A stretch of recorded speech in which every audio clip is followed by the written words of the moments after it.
Let's check this one out from Tectone then, because we've got to freaking watch it, ain't we? We've got to watch it because, you know, it's the talk of the town. End of the day, every month rolls round.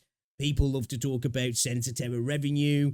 You know, whether it's to beat somebody else over the head about their Chinese companies making more money than their Chinese company, or to prove that their game's dead and their game's not. People use it for whatever reason. I think people look into it a little bit too much. It's definitely relevant to some degree. We don't know how accurate it is. One, it only represents mobile anyway, which I think for certain games definitely do get more revenue on PC. But, you know, let's check it out. I know for the first couple of days it was wrong. It's been adapted, but what you got to take into account, I think the cutoff was like, was it the 26th or something? Shorekeeper obviously didn't drop till the 29th. The end of this month's going to be a little bit more telling, but still, I try not to look into it too much. People could say that's cope, whatever, but, you know, at the end of the day, as long as the game makes enough money for me to keep enjoying content, I'm happy. But let's check out this video from Tectone, the real reason Wuthering Waves revenue dropped by 50%. Let's have a look. 50% why? Because let me tell you why. Sensor Tower is bugged. It's always been bugged, and I guarantee you, Wuthering. Yeah, I was saying this the last week, actually, and people kept saying I was coping. I was coping for a dead game. Waves made at least 10 mil. But that's not what the Hoyo versus Cogs want. Also, what you're going to take into account is, in my opinion, whatever is on Sensor Tower for Wuthering Waves, you got to at least double it, potentially even triple it. I think most people are spending on PC for this game at a disparity far greater than majority of other gacha games, because this game is a PC game, just happens to be on mobile at the end of the day, you know. And when it comes to console as well, I think that's going to be a big thing. I'd love to see the revenue on PC, though. I really would. Let me know if the audio's all good on the video as well. But yeah, I definitely think that's a thing to take into account, you know? And I'm not saying that it doesn't mean that, like, Christ, man, like Zenly's on zero, do 100 million in the first month. We know that you could probably double that for mobile and for PC and console as well. I just think that it could be like more like 50-50 on something like Zenly's, or maybe even 60-40 to mobile, where with something like Wuthering Waves. I think I wouldn't be surprised if official figures came out, if they ever will, and it was like 80-20. That wouldn't surprise me. I'm not saying it is, but that genuinely wouldn't surprise me. Want you to know. Revenue numbers are out on Sensor Tower, with many titles across the board. Okay. We reacted to Tectone reacting to Saint Ontas, and hey, I'm here for it. I'm here for a bit of reacception. Let's go. Like Love and Deep Space and Honkai Star Rail taking the top spots, we're seeing not surprising, to be fair, with Star Rail. It's the primo game at the minute. Do you know what? This just shows that, like, you don't need the waifu meta, do you, to make big bucks? But apparently I've been hearing from some people who do play the game. The game is incredibly, I don't want to say predatory, because they're all predatory, but it definitely is, it pushes you into needing to spend. I don't know how true that is. I haven't touched the game at all. I don't even think I've seen gameplay, actually. Steady levels of growth from the prior month's numbers, with other titles like Zenless Zone Zero and Genshin Impact rising by a few million in global sales. Wuthering Waves, on the other hand, saw another drop in revenue heading into October. And yeah, so I heard this number was fake. You know, I don't want to put my conspiracy theory hat on, but I heard this shit was fucking fake. It's already been updated. It's already been updated.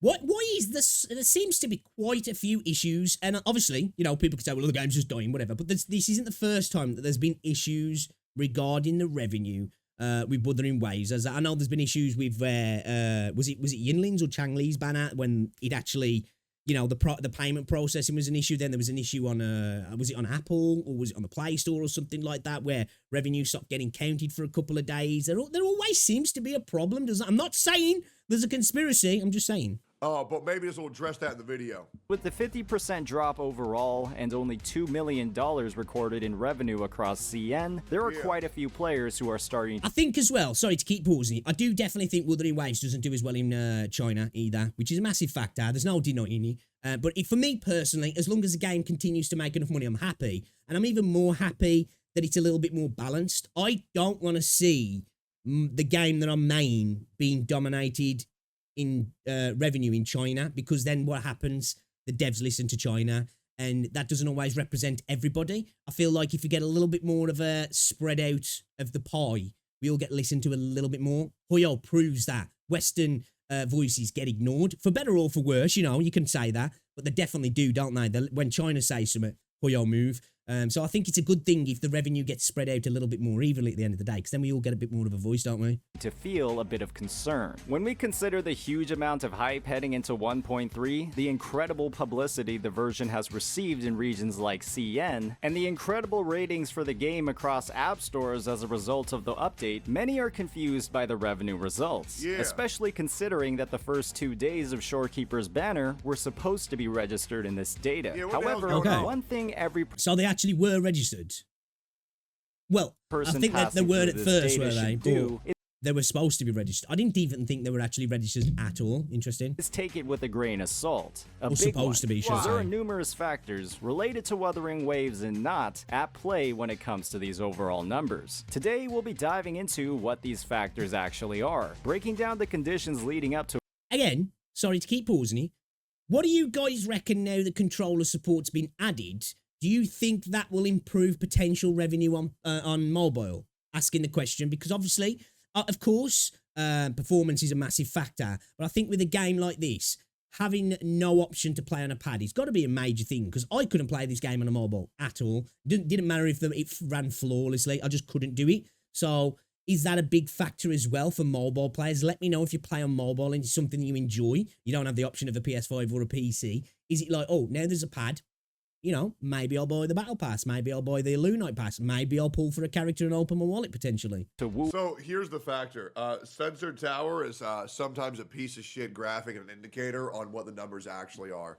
No, I actually have seen real graphs that say that Wuthering Waves made around 10.5 million. That being said, PGR is an indicator of anything. It's that these companies don't need as much money as they're telling you to run these games. Like the fact that WuWa went on. Agree.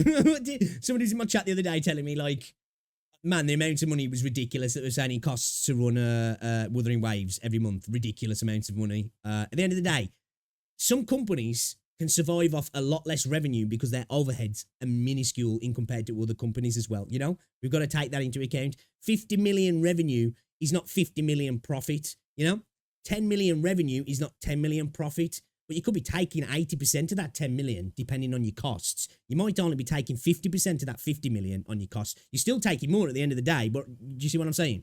Stage and was crying when he had $36 million and delivered Natlin, which, by the way, one patch after Natlin, it's already a fucking dead patch and people don't like the fucking game. It's pretty damn insane when the curtain's pulled back and you realize, wait, these companies need way less money than we thought to run their fucking games.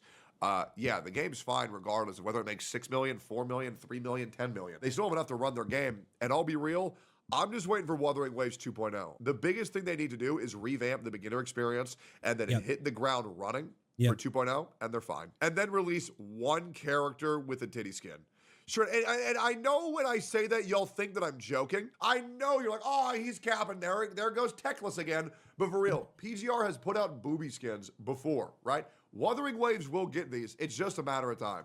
WuWa's version. I do think that skins are inevitable. And I'm ready. I'm here, man. There's my card. Give me skins. I'll take. You can take my money. Weapon skins, character skins, and if you're gonna go as far as something like PGR, you know, to the full effect of them being like coatings with the ability effects, all that sort of stuff, man. I'm ready to open my wallet. Version 1.3, where you should have a bit of skepticism when it comes to Sensor Tower's numbers, and from there, what we can expect from Wuthering Waves as it moves forward. This game, for a lot of players, is a lot more enjoyable on the PC, and when a platform only accounts for data from mobile, it's not telling the whole story. As always, if you enjoyed this content, interesting if Kuro actually ever reported the revenue themselves. I suppose it'd still be that group of people that'd be like, we don't believe it, but you know what, it'd be interesting to see, just in regards to a consumer confidence kind of thing, because I think if you do let the whole cycle of news make you think the game's continually getting lower and lower and lower revenue, which I'm not saying it's not,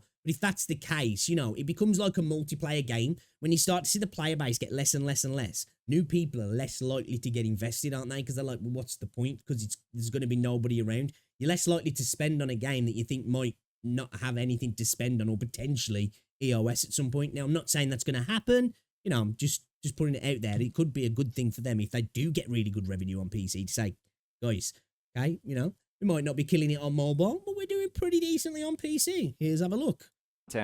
Please hit that like and subscribe button. When it comes to September revenue, players should recognize the road WuWa traveled leading up to version 1.3. With Bro, I know a lot of people consider Wuthering Waves a mobile game, a Chinese mobile game, but I'm going to be real. It's not. I think Wuthering Waves is far more of a North American PC game. Yep. And the reason I wouldn't go as far to say North American. To me, WuWa feels like a JRPG, an action JRPG of AA, high-end AA quality that just happens to be on mobile. You know, I'll say that till I'm blue in the face. that is because in China, they're not really a fan of more difficult content, whereas this kind of feels like the gacha game that us Westerners wanted from a company. And the PC performance and the controls and the reactability of every, what's the word? The response, the mechanical of every systems that you do, on do PC not is so work well with a satisfying, mobile. as well as the gameplay loops where it's not like an infinite grind, right? Like you can go online in like 2 days and get a new whole echo set for any character very easily. So I know this was supposed to be a Chinese mobile game, but it kind of feels like it was marketed for North America. With only the second update to the game, Kuro released what many considered a complete filler patch, with no meaningful story progression, limited appeal for one of their new releases, and what many consider to be one of the biggest factors in September's results, a 3-week banner for a character that was, quite literally, completely free. It's clear from the August numbers. Jeja was a character that didn't tick off a lot of boxes for players, as her. And the other thing is that people might Well, be to saying, me, because I thought Jeju was amazing. Well, Didn't get it, but what's you his know. name? Zhang Liao, whatever the fuck his name is, Robot Boy. Robot's released, right? Okay, well, that would only prevent 3 weeks of revenue. But here's the other thing that you have to consider. Zhang Liao is so fucking broken. He's like one of the best characters in the entire game. And when players have access Still have yet to do him up, man. That's how little I've been playing the game recently, if I'm honest. to a account that is already strong enough to clear the content, the FOMO of not getting a new character will be a lot less due to the fact that you could already beat everything. True. Because they didn't just release a character for free. They released the best unit in the game for free. And that's another huge factor people aren't taking into consideration. I think as well, they kind of had to, because in my opinion, I know he's not like the direct rework of Cal Charo, but it feels like he's like the spiritual successor to Cal Charo, because it feels like Cal Charo's never going to get any tweaks that I feel like he deserves, whether it comes from prolonged animations being shortened, just his kit being changed slightly, giving him some synergy with potential new characters that really make him just a little bit more meta. Now, I'm not saying he's a bad character and there's still people out there that'll be like, lock and clear everything with him. I get that. But I'm just saying that he could be better, you know? And it just feels like he's a remnant of the old game, and they brought Zhang Liao out for free because, one, they were doing what they were doing, but I felt like he came free because it was like, if we make him a premium banner as well, all the people who kind of have Cal Charo are going to be kind of pissed that he's been overshadowed, power crept, almost a rework of their character is now in another premium banner. I think that was another factor of why he was free. Now, I know that's totally separate from what Tectone saying about the revenue, but I just kind of think that was the whole thing with Yao as well. Conservative visual design and extremely limited team compositions meant that regardless of the reason, waifu or meta, the drive to pull on her banner, lose 50-50s, and spend if those 50-50s were lost wasn't quite there. Zhang Liao, on the other hand, to be fair, losing my 50-50 on those got me my guarantee for sure, keeper, so I'm not too mad about it. But yeah, well, Jinzi might be better. However, Robot Boy does comparable damage, and he's also like way easier to play, right? Jinxi, she's a little bit complex, guys. She is a little bit complex. Robot Guy is literally just smash buttons, you kill them all. I suppose, I suppose I get what he's saying, a little bit complex, because I always say this, I say this in the argument when it comes to Jian, because people like at first, when Jinxi first came out, there was like, oh, she's power crept Jian, and I was like, not really, because he's so simple, it's easy to get all the juice out of him, where with Jinxi you have to squeeze a little bit more. Now, complex isn't probably the right word to use, but there's just there's extra steps there to get what you need out of it. You might get a little bit more, you have to work a little bit more for it, don't you? 140 pulls? That's an insane amount of potential pulls that Kuro gave to players for free. It didn't matter if you didn't want Zhang Liao. If you did, you didn't have to spend at all. What this ultimately meant was that you didn't lose a lot if you didn't pull and Guys, if you're saying GC's not complex, that's just because you're good at the game. To a casual player, she would come off as confusing 1,000,000%. Version 1.2. And even if you pulled on Jedge's banner to a single pity, or if you pulled Sean Liao's weapon, you weren't running out of pulls across the entire version unless you pulled on multiple banners. And there just wasn't a big reason to do that. What this meant was that players, heading into 1.3 and the incredible hype prepared for Shorekeeper, there were a massive number of people who were able to completely guarantee her without spending a single dime. Yeah, this is a phenomenon we've seen before. I like to call it the Kafka effect, a circumstance where I'm still mad about that. I'm still mad about that. One of my favorite waifu characters in any gacha game ever, and I lost my fucking 50 for Bailu. That's all I'm going to say. Incredibly popular character with widespread adoration across the fan base doesn't do well at all when it comes to revenue. And that's because people were saving multiple patches for her. And it's the same case for Shorekeeper. WuWa was a game that launched with very few sustainers, and the need for multiple to clear the most rewarding endgame content meant that Shorekeeper... I just don't think it's rewarding, honestly. I haven't bothered with the tower in the last, I think it's not even the last patch. I just don't find it engaging. I think I'm probably in the minority. I think it's such a mid-end game. I want more, you know, I want more from the game in regards to endgame, because the tower just doesn't do it for me. As the first limited one was a top pick for many, and absolutely mandatory for others. When you need something, you save to make sure you can get it, and when you just want something, that's when you start spending. And a lot of players, they needed Shorekeeper, and with her incredibly early marketing, with drip starting all the way back to the first version update of the game, that meant that players have had a lot of time to save. Shorekeeper. Yeah, I also don't think people remember 1.0's launch. People consider it one of the worst launches ever. I consider it one of the best. And let me tell you why. Because the game worked great for me. Right. And so while everybody else is on fire, I'm sitting here getting free 5 stars. Straight up, that's exactly how I was like. Pretty much every day you're getting free stuff, and I'm just like, hey, yo, thanks for the fun times, I guess, because I was having no gameplay issues, no issues at all. Loads of other people were having issues. Just like, okay, I guess I'll take the free stuff then. Thank you. I'm sitting here getting hundreds of free pulls. I'm sitting here getting thousands of free asterite. Everybody else is crying. I'm like, hey, man. Yeah, Kuro, this game blows. Right. Oh, I need 100 more pulls. Right.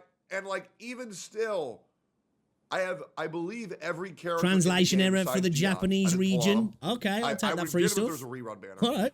And I've gotten every weapon for every limited 5-star character that I have, and I think I've maybe spent $100. I still regret which not is fucking insane. Like that truly is fucking insane. Like they gave us so much free shit, it's nuts. And I think the best thing that they could do if they really need to put the revenue up is just start releasing 2 characters every single patch, like they do in every other. Yeah, they need more 4 stars as well to come onto the banners to make the banners a little bit more desirable. And I think things like skins as well. I think skins will be a big factor in this game, because one thing I think that Wuthering Waves has got over a lot of gacha games is the in-game models are gorgeous, aren't they? They are incredibly high quality. Now, I know you'll always get the people who will argue with what they think. And of course, it's my opinion, this is. But I just think they are incredibly well made. And I think working into that side of things as well, the cosmetic part of the game would definitely increase revenue. Fucking game. If we really need money, that's the especially if they're doing like coatings, you know. Them hitting 6.7 million allegedly would be worrisome if they were. I agree. Yeah, they will. All the proper monetization methods, but they're just not. They're being incredibly kind, incredibly considerate, a very like pro player right now. If they were to be releasing 2 characters every patch, if they were releasing cosmetics. And they're also like stifling rewards to players, and they're still not making money. Okay, we're fucked. But they're really kind of just like, here's $1 million. How do we make money off this? I don't know yet. Wait a couple patches. Like they're barely scratching the surface in how they could be making money. So I'm really not worried. For herself came with incredible. That's a good point, I think. I think that's a good point. You know, people will argue that, the game's not making revenue because it's trash. And I think the game's not making as much revenue as it could because they're just a little bit too generous. Now, they might be thinking long game, you know, and playing the long ball game in the, you know, we're going to bring in enough people who are enjoying the game that eventually they're going to become spenders.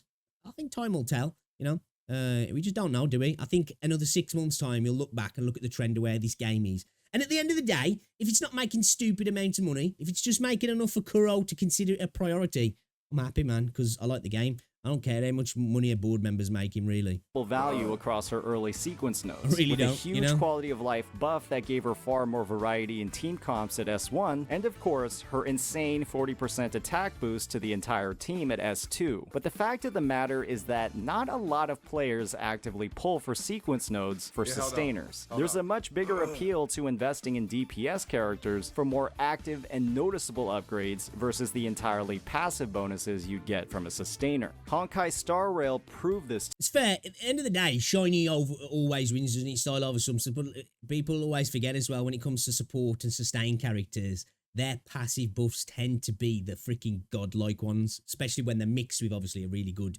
DPS. But overall, they give you so much more flexibility and just more, don't they?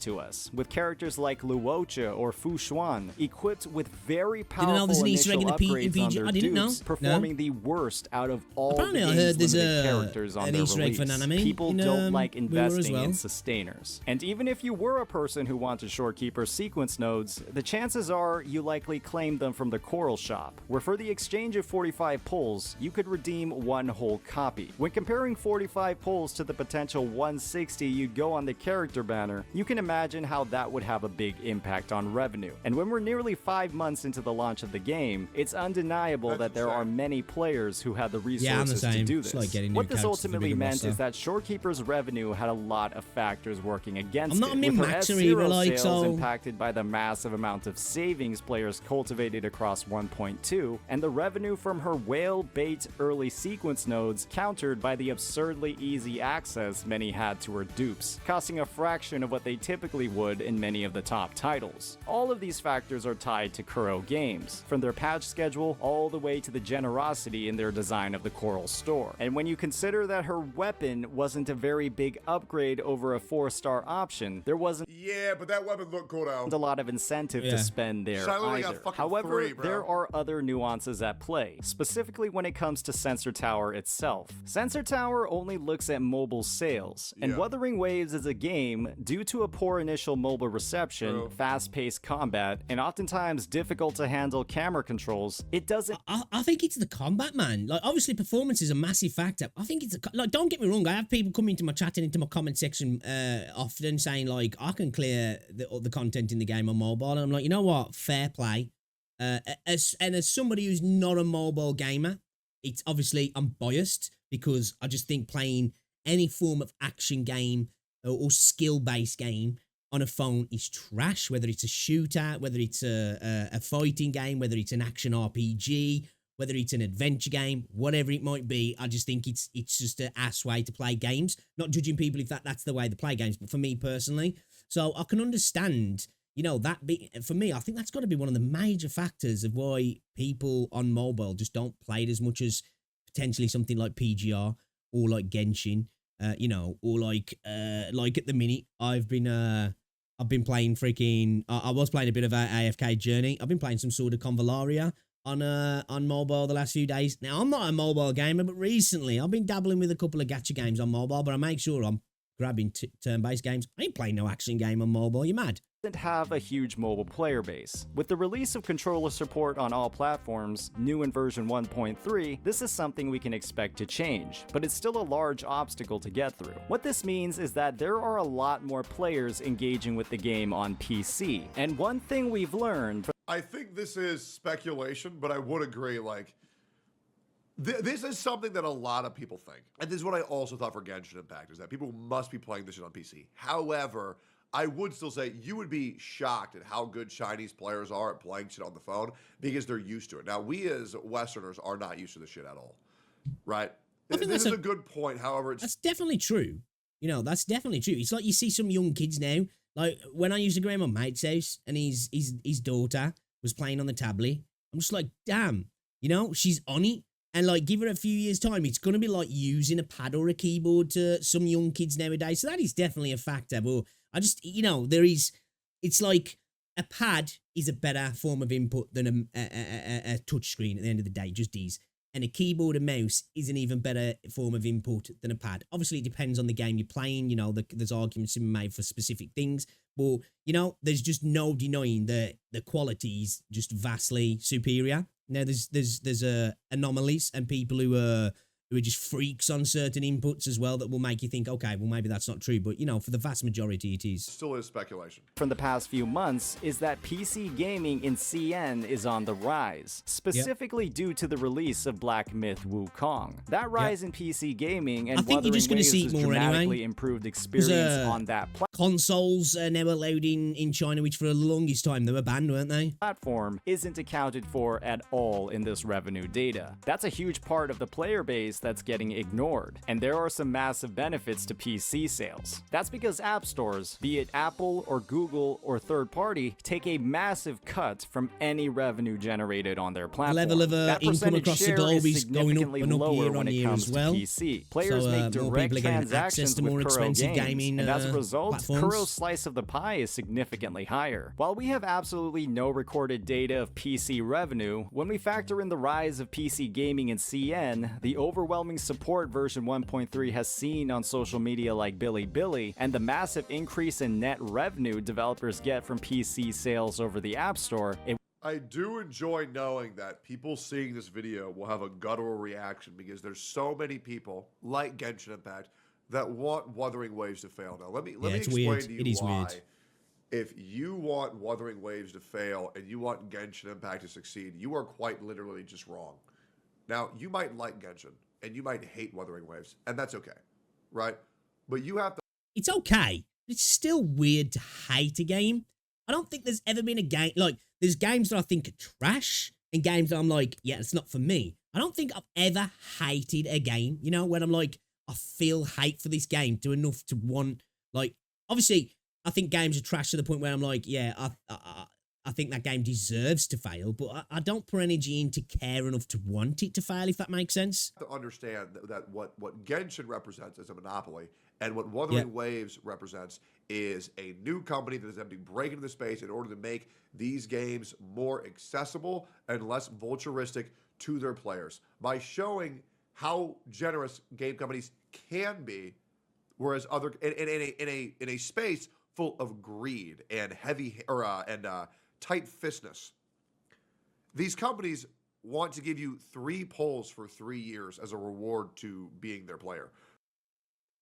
Swear to God, I say this all the time.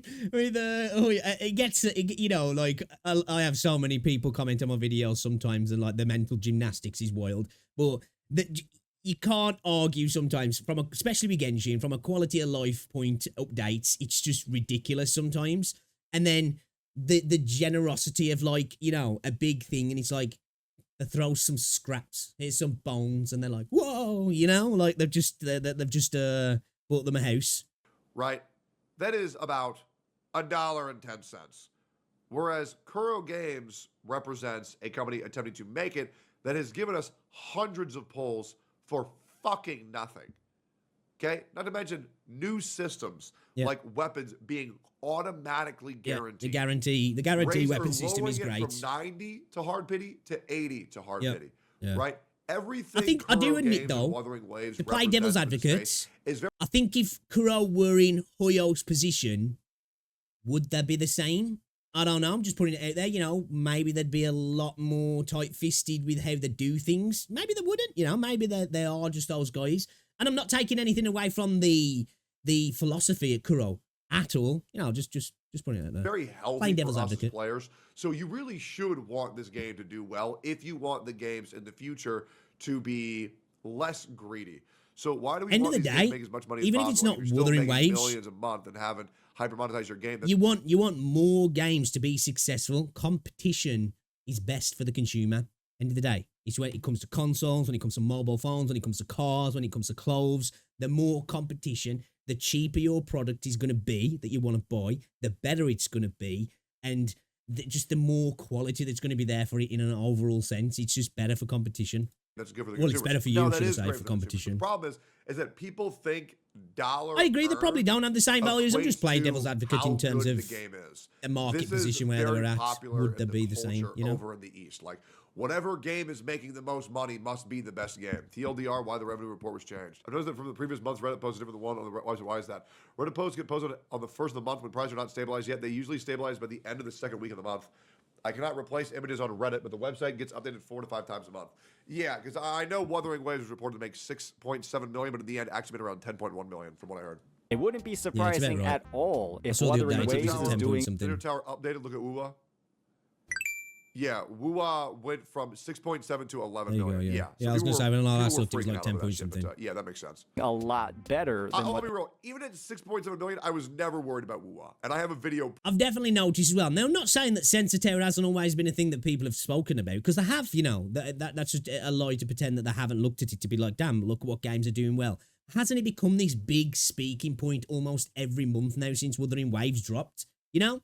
I've noticed that. It's become this much more talked about part of the gacha industry. Now, it's always been there, but it's become a lot more prominent recently. It's kind of weird. It's almost like people are using it to, you know, Proving that for their own agenda. Yeah, I wasn't worried about it at all. the Sensor Tower data shows. And of course, we always have to consider the fact that Sensor Tower is just wrong. They have had numerous incidents where days, if not weeks of revenue are simply not recorded, and they have no real data aside from iOS sales. Numbers from the Android store or any other third-party platforms are guesstimated. You always have to take these reports with a massive grain of salt. At the end of the day, there were a lot of factors leading up to September's numbers. But one thing for certain is that Camellia, a long-anticipated release, is launching after Shorekeepers drained us completely. Players had Why you say it like that?